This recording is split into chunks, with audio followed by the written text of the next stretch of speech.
2006 மும்பை ரயில் குண்டுவெடிப்பு வழக்கில் கைது செய்யப்பட்டிருந்த 12 பேரையும் உயர்நீதிமன்றம் விடுவித்துள்ளது.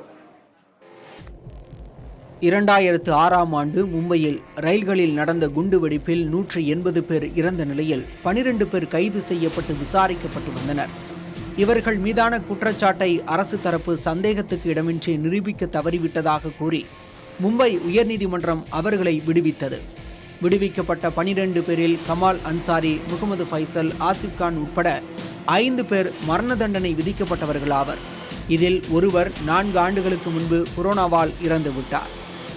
2006ஆம் ஆண்டு ஜூலை 11ஆம் தேதி மும்பையில் புறநகர் ரயில்களில் கூட்ட நெரிசல் மிகுந்த மாலை நேரத்தில் 11 நிமிட இடைவெளியில் நடந்த 7 குண்டுவெடிப்புகளில் 180 பேர் உடல் சிதறி இறந்தனர். சில 100 பேர் காயமடைந்தனர். குண்டுகள் அனைத்தும் பிரஷர் குக்கர்களில் ஒளித்து வைக்கப்பட்டிருந்தன.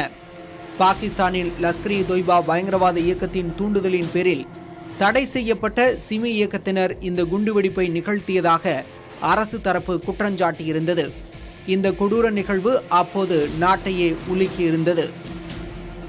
இந்தியாவின் மிக மோசமான ரயில் சதி செயல் நிகழ்ந்து 19 ஆண்டுகள் கழித்தும் அதற்கு யார் காரணம் என்று தெரியாத அவலம் ஏற்பட்டுள்ளது.